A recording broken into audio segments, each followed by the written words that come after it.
আসসালামু আলাইকুম। কেমন আছেন সবাই? তো আজকে নিলাম জাফরান সোপ বানানোর জন্য। তো ১ম এ আমি তিসির জেলের মধ্যে জাফরানটা ভিজিয়ে রেখেছি কালারটা ছাড়ার জন্য। তো এই পর্যায়ে কিন্তু অনেকক্ষণ ভিজিয়ে রাখতে হয়। মিনিমাম আমি ৩০ থেকে ১৫ মিনিট ভিজিয়ে রেখেছি। এরপরে রাখার পরে এটার সাথে বাকি এসেনশিয়াল অয়েল এবং অন্যান্য সবগুলো উপকরণ মিক্স করে দেন আমি এটা একটা হ্যান্ড ব্লেন্ড দিয়ে ব্লেন্ড করে নিয়েছি যাতে সবগুলো উপকরণ খুব ভালোভাবে মিক্স হয়ে যায়। কারণ আমার মনে হয় যে জাফরান আসলে আস্ত রাখার চেয়ে এটা মিশে গেলে ওটার উপকারিতা ভালোভাবে পাওয়া যায়। কারণ আস্ত থাকলে ওটার উপকারিতা সেভাবে পাওয়া যায় না। তো এইজন্য আমি এটা সবগুলোর সাথে মিক্স করে দিয়েছি। তো ব্লেন্ড করে নেওয়ার জন্য অনেক জাফরানও গলে গিয়েছে সাথে। যেহেতু অনেকক্ষণ ভিজিয়ে রেখেছিলাম। তারপর এই যে গোট মিল্ক সোপটা আমি এখানে মেল্ট করে নিলাম ডাবল বয়েলিং পদ্ধতিতে।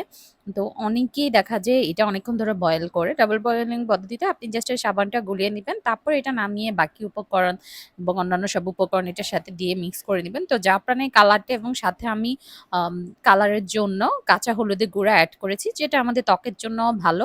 আর আর্টিফিশিয়াল এর কালার থেকে আমার মনে হয় যে অরিজিনাল যে কালারটা প্রোডাক্টকে বিভিন্ন উপাদানের মধ্যে যে কালারটা থাকে ওইটাই বেশি ভালো। তাহলে স্কিনের ক্ষতিও করে না। প্লাস আমি একটা সুন্দর কালারও পাচ্ছি। আর এর পাশাপাশি কিন্তু ত্বকের উপকারও হয়। কারণ টার্মেরিক আমাদের কাঁচা হলুদ শরীরের জন্য যেমন ভালো, ত্বকের জন্য এমন ভালো। অনেকে কাঁচা হলুদ কিন্তু খায়। তো কাঁচা হলুদ কিন্তু আপনার ভিতর থেকে ত্বকে ফর্সা করতে সাহায্য করে।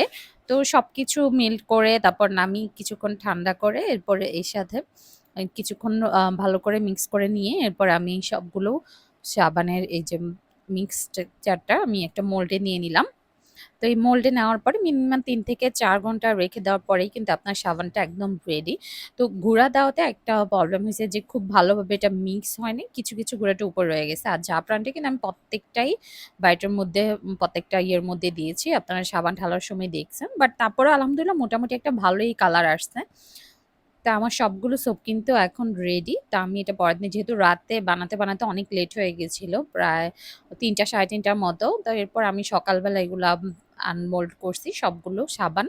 তা আমি এখন ২-১ টা আপনাদেরকে খুলে দেখাবো যে ফাইনালি সাবানের রেজাল্টটা কেমন আসছে। তো এখানে দেখেন এই যে জাফরান কিন্তু এখনো দেখা যায়। আস্ত যে জাফরানটা দিয়েছি কিছু ভিতরে মানে সাবানটা ঢালার পরে বেশিরভাগই জাফরানগুলো ভিতরে চলে গেছে।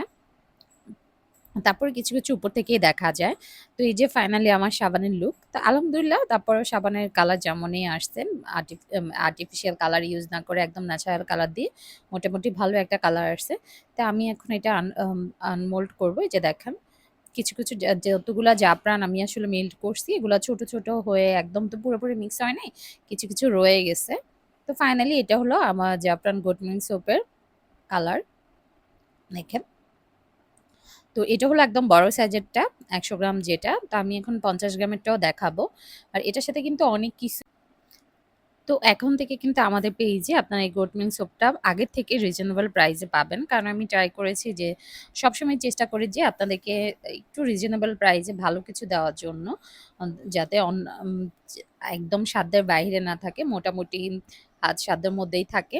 তো আলহামদুলিল্লাহ আমাদের সোপটা এখন রেডি। তো আ কিছুদিন আগেই কিন্তু এটা আমাদের স্টক আউট হয়ে গেছিল। তো ফাইনালি ভাবলাম যে এটা এবার একটু নতুনভাবে ট্রাই করি। কারণ সবসময় তো একভাবে বানিয়েছি। তো এখানে কিন্তু আপনার কালারটা ম্যাটার করে না। মেইন হইছে এটা গুণাগুণ। এটা আপনার কতটুকু কাজ করবে এবং কতটুকু কাজ হবে। তো আলহামদুলিল্লাহ এই সাবানটা নিয়মিত ইউজ করলে কিন্তু আপনার স্কিনের যে সূর্যের তাপে যে কালো দাগটা পড়ে ওটাও আস্তে চলে যাবে। প্লাস ত্বক ব্রাইট করতেও হেল্প করবে। আর কেমিক্যাল যুক্ত সাবান ইউজ না করে অবশ্যই আপনারা ট্রাই করবেন হোমমেড সাবান ইউজ করার জন্য।